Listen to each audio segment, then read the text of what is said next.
So very nice job, Gloria, from setting up the case and explaining the situation to us. Jordy giving us some background on the value proposition of the sequencing. Hopefully we convinced the producer to do it, but always difficult to convince the producer to spend some money. I understand that. So now let's talk about what do we have to do. We have a farm that has a serious problem. As all of us know, when we have a breeder farm that has a PRRS challenge, it's a big deal. And it's our job to try and help make the farm recover as fast as we can.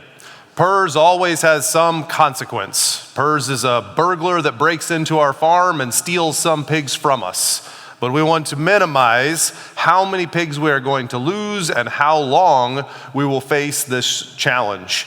We want to make smart decisions. And in general in life, when you make a smart decision, it's because you are methodical. You go through a process of putting together what information you know, what challenges you have, and then you use sound science to inform the decisions you make. Good decision makers don't use magic, right? Good decision makers use good data, use science, and make decisions that more often than not will give them the best outcome. We're going to talk today about a 5-step process that does just that. And we're going to go through the 5-step process in some detail, but for take home, you all have a flyer right in front of you. And you don't need to read it all, but please make sure you take this one home. It is set up essentially like a workbook so that you can work through this case or similar cases with your clients when you have the opportunity to do so. So let's go on the journey and starts to work through this situation with the client. Let's try to understand their challenges, their opportunities, and help fix the PRRS situation.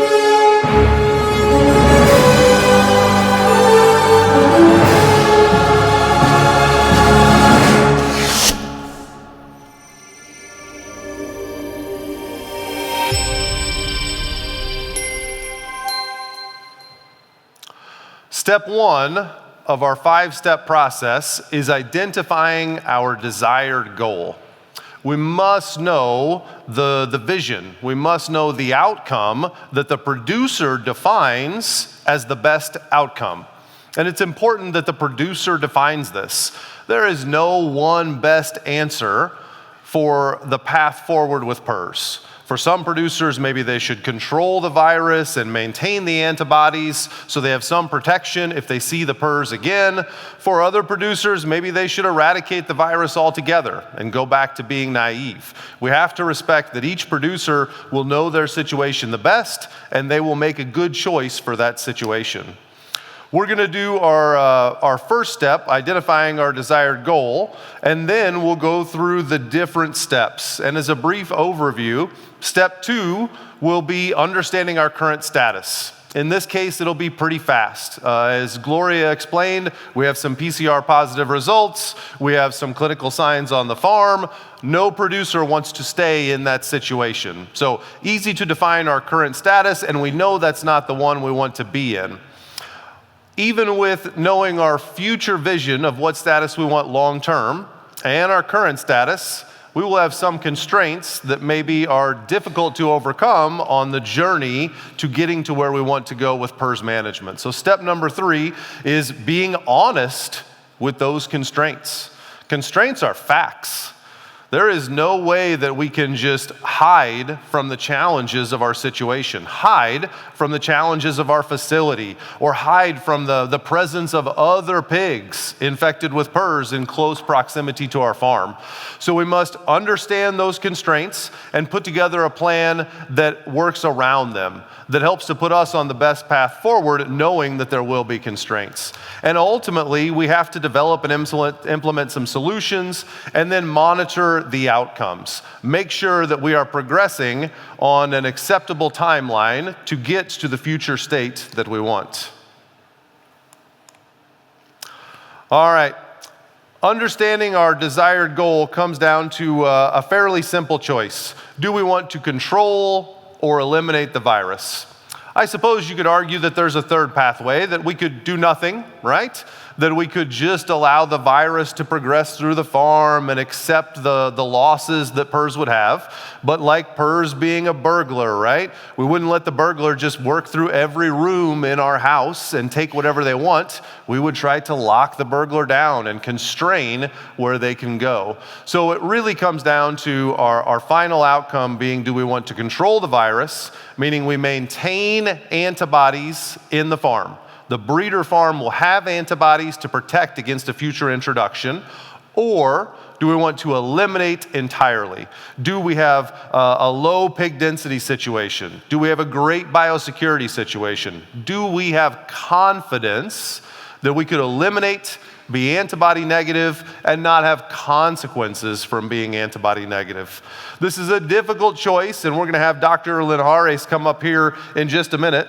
But we've got a nice fact sheet to help us think through the options. This is another fact sheet sitting in front of you. Dr. Kunze and Dr. Linhares have worked very hard on these materials. There's even QR codes on them to help you download them.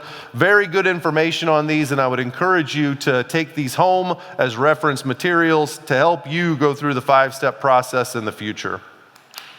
With that, I want to welcome Dr. Linhares up to the stage. Daniel is a professor and director of graduate education at the Iowa State University. If you haven't followed Daniel's work, I would encourage you to do so. He and his team of graduate students are doing amazing work. Nobody better in the world doing work in PRRS virus research. Right, Daniel? You told me to say that, right? In all seriousness, they do excellent work, and he's going to talk to us a little bit today about this control versus elimination decision. So Daniel, the floor is yours.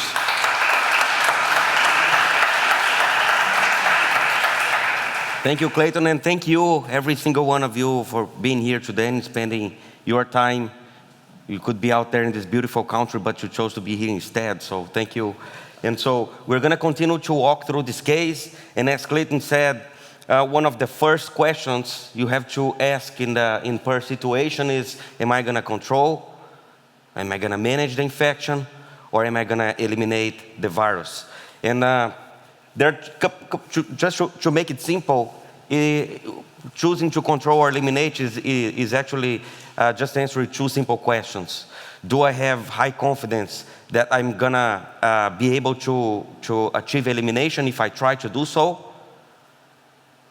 And the other question is, if I do so, if I eliminate the virus, do I have confidence on my biosecurity to keep my herd negative for another 2 or 3 years? So two easy questions, and we're going to talk a little bit more about each of those. So the first question is on the confidence of elimination. When we're talking about confidence of elimination, what do we mean by that? It also breaks down to two easy steps. One is the structure of the farm. Does it allow elimination? We know, for example, it's much easier and less complex to eliminate from site 1s only, where you have only breeding herds and no growing pigs on site. Growing pigs are too many lungs, too many things going on, too much opportunity to amplify the virus and amplify the pressure of infection. So every time you have nursery pigs or growing pigs on site, it's just additional tremendous kind of high risk for continuous exposure of the sows and therefore making it tough to eliminate the virus completely. Does it mean when I have situations like this case here that Gloria presented to us, it's impossible to eliminate? No, you could think about some, especially the bigger the herd is, you could start weaning those pigs off site, do a partial or temporary depopulation of the site too, and then achieve your goals. But just one thing to think about, one additional thing to think about. And the other thing is compliance. Do I have confidence in my team, the farm team, that the vaccinations are going to be done correctly, the monitoring are going to be done correctly, so you have a good understanding of the virus circulation and so on and so forth? Are the biomanagement factors, you're going to talk more about that in step 4, Clayton, on the solutions. Are people moving pigs or not moving pigs as they are asked to? And so For going to elimination, what we mean by do we have a high chance of success is pretty much those two things: structure of the farm and compliance. Once you achieved elimination, the next step is how good is your biosecurity. We're going to hear a little bit more on that from Marius on how to go from good or bad or so-so biosecurity to put a number and come up with some practical solutions on the biosecurity side. But each farm is different, right? That's why you should measure what's going on in your own herd.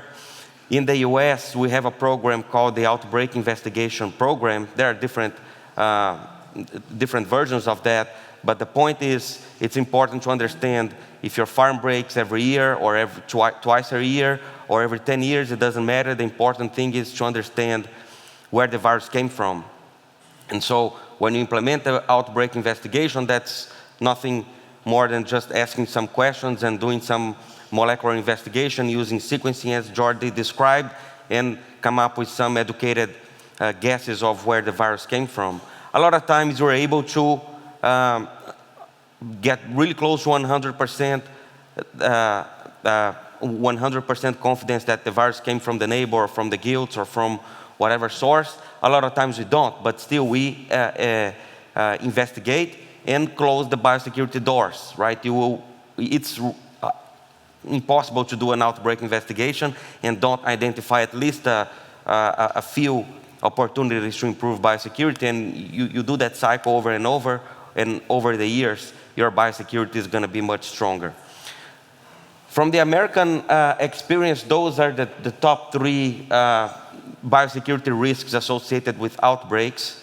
We had the chance to visit with the Spanish team last week, and I don't think this list is very much different from what we see in the US today. And it boils down to personal biosecurity, especially that third bullet point, the maintenance, individuals that need to come to the farm at a last minute thing to fix something with electricity or water or something that goes on. And then you ask the individual, have you been to the swine farm anytime soon? They said, no, that's been a long time, but in reality, they've been in another farm 2 hours before, right? I'm sure that happens everywhere. So personal biosecurity is often in the top list of importance for biosecurity. The next one is truck biosecurity, especially those that touch any type of piglet or any type of pigs, sows, cow sows, piglets, weaning piglets. A lot of opportunities there. And another common point of constraint is the dead removal biosecurity. There are different ways to remove those dead pigs from the site, and the problem is on the details, right? There's different effective ways to do composting, effective ways to do rendering, effective ways to deal with the different methods, but all of those will bring some biosecurity risks, and understanding the situation in the farm is needed. And again, Marius is going to talk more about that in a bit. So in this checklist that Clayton talked about, this first one here, there will be a checklist for potential constraints, right? What do you need to think about? What are the check boxes to help you and the producer decide if we're going to go for elimination or control? And so far, we've been talking about biosecurity, we've been talking about high chance of success and high chance of keeping the farm negative for 2 or 3 years. That's the break-even point that Clayton and I, and then our old friend Bob Morrison continues to inspire us, came up with this economic study that found that, at least in the American scenario, cut off between 2 and 3 years is what you need to maintain the farm stable and vaccinating and keeping that immunity going, versus, no, if I break every other 3 or 4 or 5 years, you know what, I'm going to go completely naive, bring guilt in, and if I break, I'm going to have a harder break, but the time is going to pay that off because I'm free for 4 or 5 years. And so for this case here that Gloria presented to us, in our checkpoints of biosecurity and high chance of success We didn't check many boxes. We're confident that our internal biosecurity is great. We're confident that we can work with Jordi with a great monitoring program, but we're not confident about the other things. So it's looking like, Clayton, in our case here, it's more a control. It's more a control than an elimination. So in our step 1, when we talk about control or elimination, it's looking like it's more control. But before jumping to that conclusion, would like to invite here to the stage Dr. Marius Kunze, which is not only our biosecurity expert, but he's also our master storyteller, right? He's put together this program. With a storyteller, I feel related. With a master in biosecurity, when I have Clayton, Daniel, and also PO in the room, I feel a little less confident, though, I have to say. But I feel very confident about introducing a tool that we have updated. And this tool is called Combat. And it's not a new invention. It is an update of an existing, very effective tool that some of you have been already using. And I would like to tip my hat off to Peho, who's with us in the room, because it's his baby, actually. And I just made it a little bit more proper, I fed it a little bit over the years. The tool is called Combat, and it's a comprehensive online management biosecurity assessment tool. Complicated long name. The tool itself is super easy to use. And here I will just show you one particular feature of the tool which fits very well into our current discussions of whether we should aim for PRRS control or elimination, because Combat here can be a real asset when you would like to identify your goal in the farm. And then later on, I will, in the afternoon session, I will explain you a little bit more about the tool itself. The tool, we try to make it, because time is very limited when you're on the farm. Farmers can be very impatient, so we try to make the tool very effective for you. And to make the tool very effective, we clustered it into different production systems. So by selecting the production system that you are representing, only the questions that are relevant for you will be displayed. So in our scenario, we said it's a farrow-to-feeder farm. We're going to select farrow-to-feeder and then only see the questions that are needed for our assessment for our particular farm. We clustered those sections into different categories. We're going to check general biosecurity, transportation, internal, and management. And then in the end, you can also play with the tool, try it out, but then please just tick the box that these data are just fictional data. If this is a real farm that you are assessing, you can tick the box here that this farm represents a genuine farm, and then proceed with the tool. I will later on show you the other features, but for our purpose of identifying whether we should aim for PRRS control or PRRS elimination, this is a feature that I really like a lot. It was a great collaboration with the Iowa State University, with Gustavo Silva, and we built a correlation between the biosecurity risk score, which you can see here on the x-axis, going from very low to very high biosecurity risk. And on the y-axis, you see the expected numbers of PRRS outbreaks over 5 years. And as you have just heard from Daniel, there is a break even. So when you are confident to remain PRRS negative over 5-6 years, then PRRS elimination may be an attainable goal for you.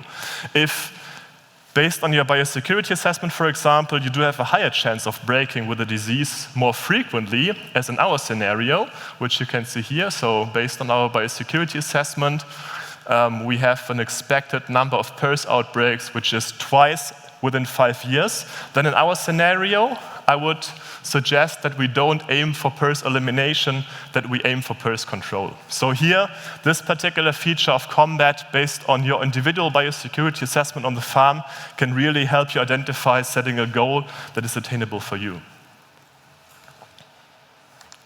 And with that, Daniel, if I want to set up a monitoring program, either going for PRRS elimination or for PRRS control, how would you advise to set up a monitoring program for that farm?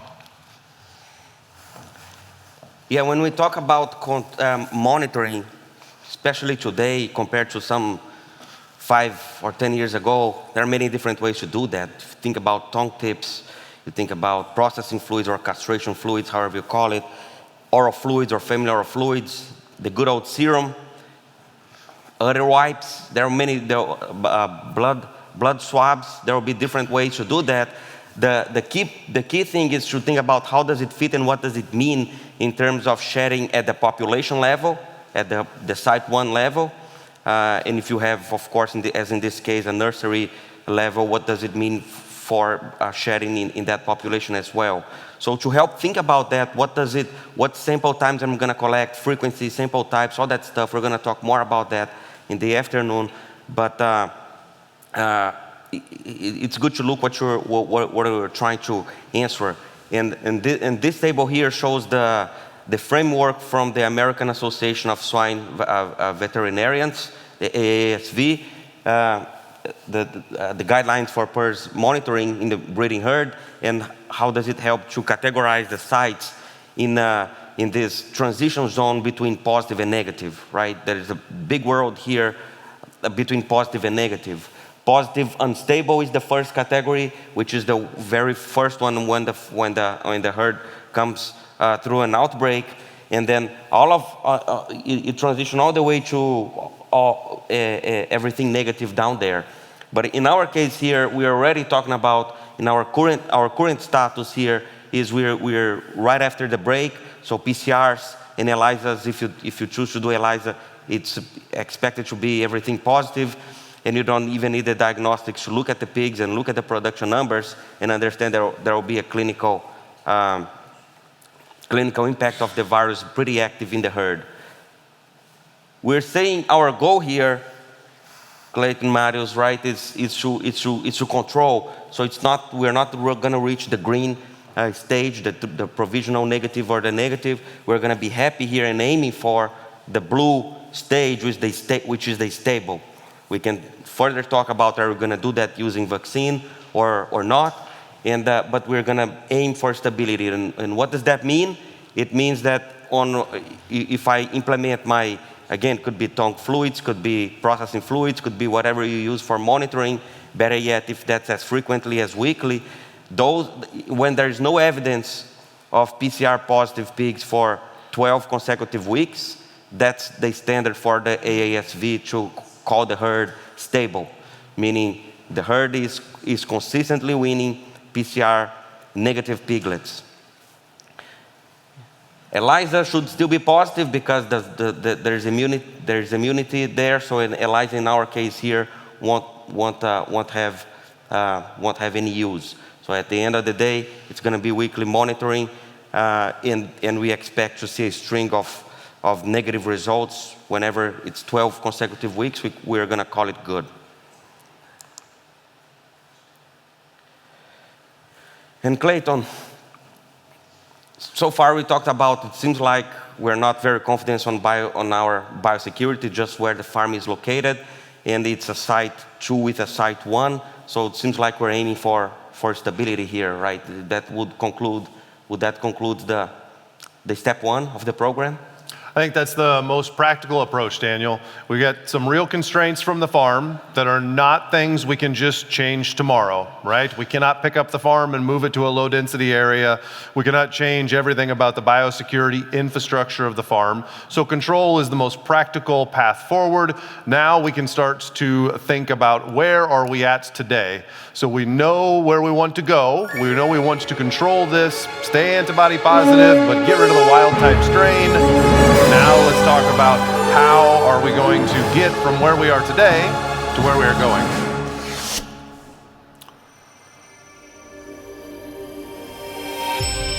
Step 2 of our 5-step program is a fairly straightforward step in this situation. Where we are today is not where we want to be, right? We have abortions, we have sick pigs, everything Gloria described to us. We have all seen those pictures, right? They don't conjure up a good memory. They are a challenging situation. We cannot stay there. We know where we want to go. Daniel, let's start to talk about how can we make an assessment of the status of the farm in the straightforward situation like this one, but in other situations.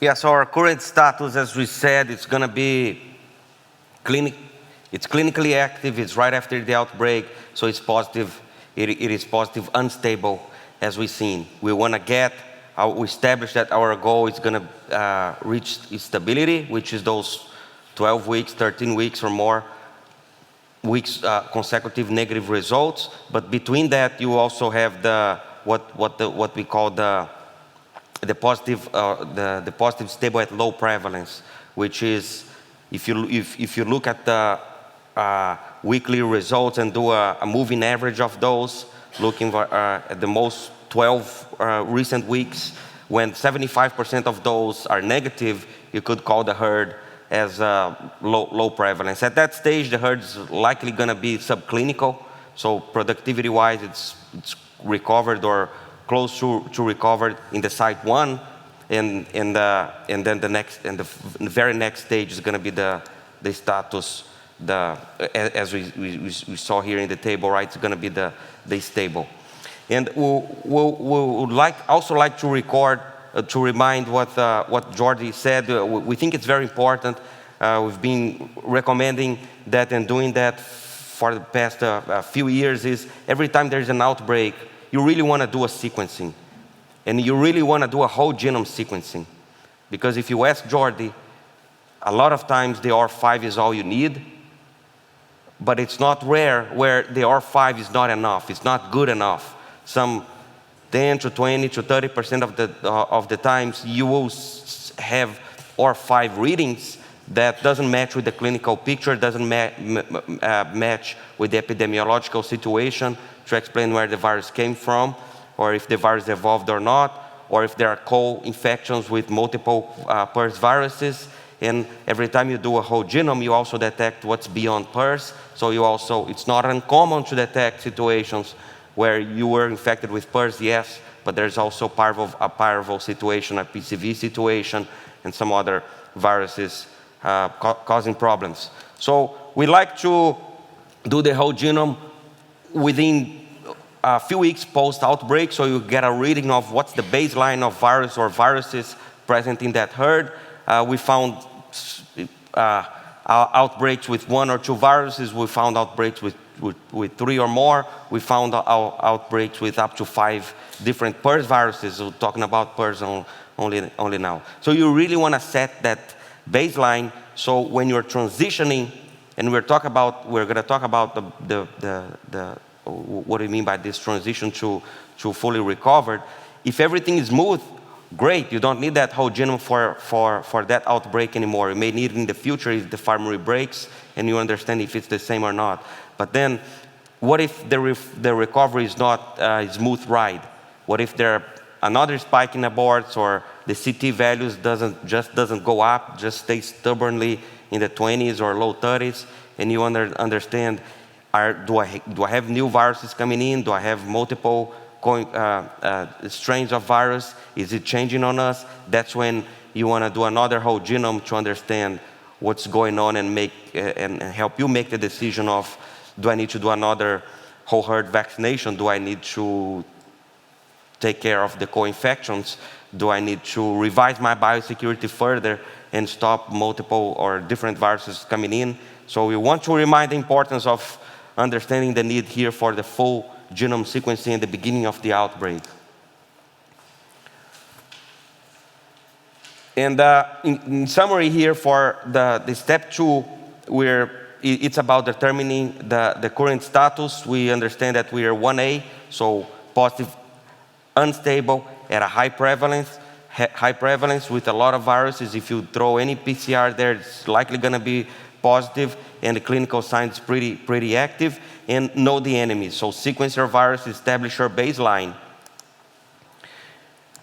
And in terms of monitoring for sow herds, as I said, it could be as simple as screening PCR with castration or processing fluids if you do physical castration. If not, tongue fluids or oral fluids are going to be really good alternatives. As sensitive as processing fluids, you could argue it's not as practical, but so it will require a few extra time to do so. But we really recommend doing that on a weekly basis, because you want to see that trend of recovery. If you don't measure, you don't know. And so it could be as simple as a screening PCR. Is it positive? All right, keep doing this, keep testing.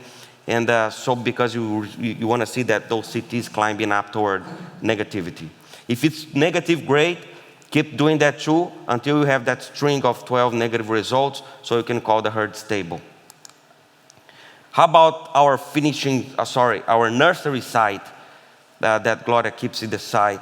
And she also mentioned the GDU. How do I monitor those? I don't have castration fluids there anymore, and hopefully I don't have much material for tongue fluids, because we want to keep those pigs alive. So oral fluids is going to be your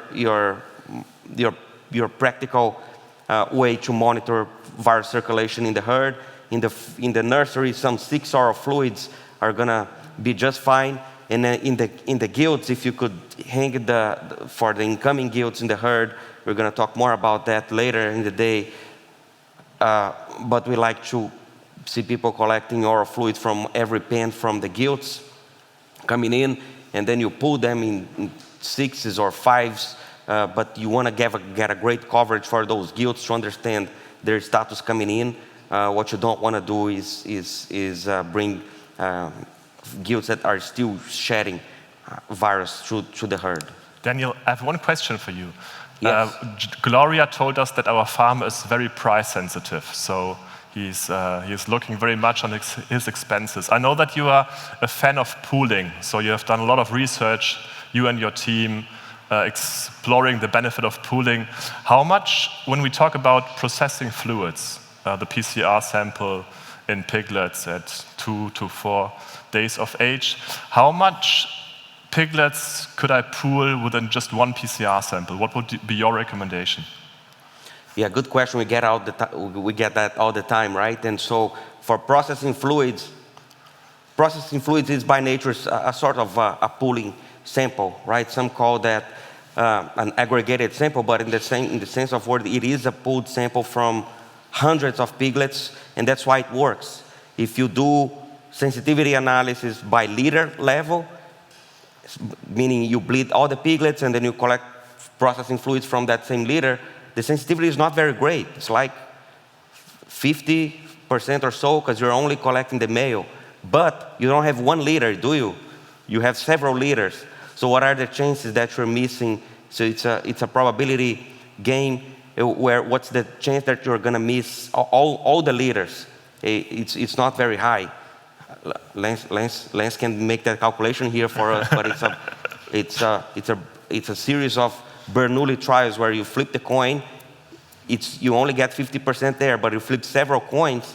What are the chances that it's going to be all tails, that you're going to lose all the time? Chances are you're going to find a positive ones. So anyway, coming back there is you could be as aggressive as you collect processing fluids from all the liters, even if you have 6,000 sow herd. You collect all the liters, you pull them into one aggregated PCR per week, and that's all you need at the beginning, because it's going to be high prevalence.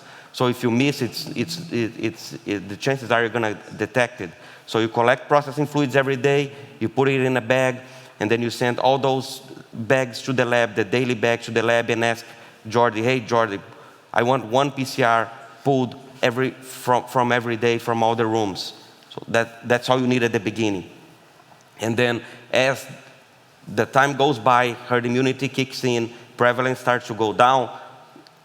When you start, and not before, when you start to see negative results, then you want to be less aggressive pulling, but still, you could still pull as aggressive as one processing fluid per room of up to 50 to 60 crates. It's still going to be fine, still going to be better than skipping because of budget. If I don't pull, I'm going to test less. So it's better to collect every room and do those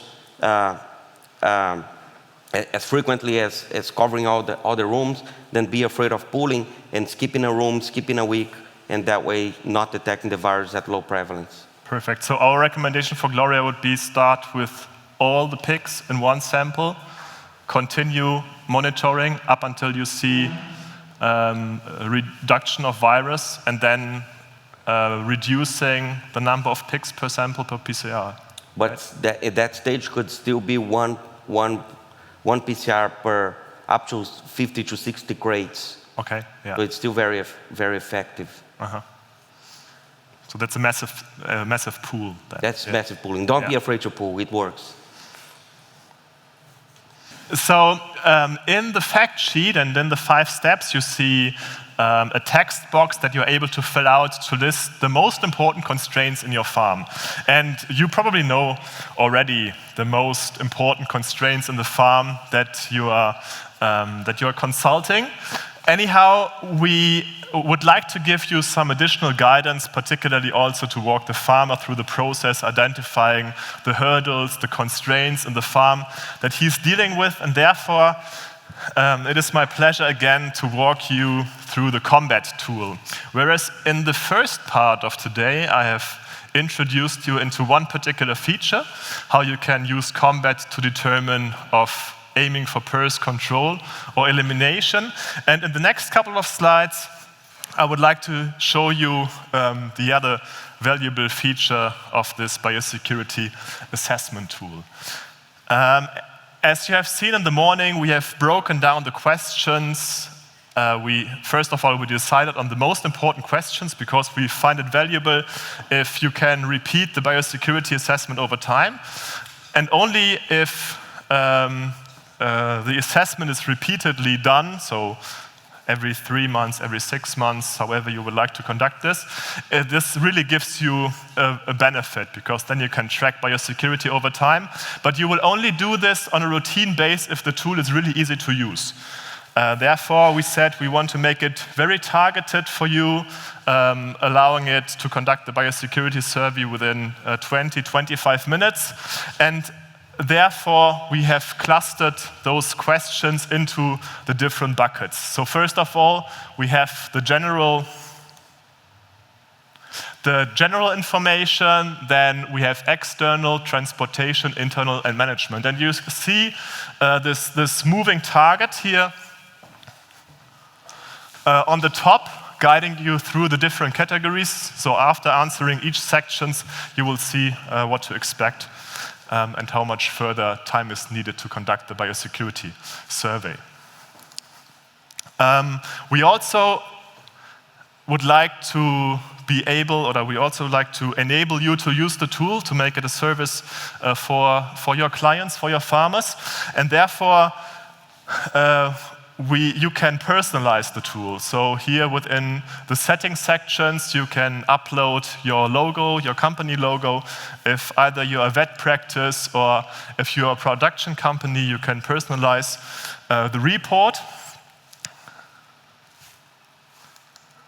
And then on the next slide, you see the current biosecurity risk. So here on the second picture, you see that currently we do have a higher biosecurity risk. So this is the 5 grid box, and now we are more on the right path of the biosecurity risk score.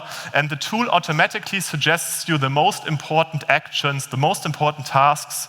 And when those 5 different tasks are applied in the farm, then you are able to reduce the biosecurity risk from high to moderate. But you will only be able to But the tool can only make you suggestions on what are the most impactful biosecurity actions to implement. You are the person who knows the farm best, so you can tick them off if you don't find them applicable, and you can filter for new actions that you would like to implement. And when you filter for those new actions, you will also see, and when you modify those lists, you will also see how your biosecurity assessment will be changed when those specific actions are implemented. And as said in the beginning, the biosecurity assessment will only give us a benefit if we are able to conduct the assessment over time. And this is what you see here on the very right slide. By monitoring the biosecurity assessment over time, you can see a decrease in biosecurity risk if you are able to implement those suggested actions. And the second thing that I find quite important is that you can add a comparison line. So you can compare to average data of your country to better understand if the current farm that you are assessing has a comparable biosecurity risk scores to average data in your region. And this is the features of this tool and how you can use it. And in our example, as Gloria has introduced us the farm in the very beginning, it's a farrow-to-feeder farm with a pig high-density area, so the farm location is a problem. We have obtained gilts from unknown source, which is always a risk factor. We haven't tested the gilts before moving into the sow herd. And we haven't really strict biosecurity protocol for visitors. So you can write those constraints down in the fact sheet, and Combat can help you to identify them on a very practical level. You see the flyer in front of your desk with the QR code, and you can scan the QR code. And it's a web-based application. You can save it to your cell phone and then apply it in your farm. So these are the main features of Combat, and I know Oliver's very keen on bringing us into the breakout session because we have great speakers in the great out sessions waiting for you. And with that, I'm going to hand back over to Oliver. Thank you.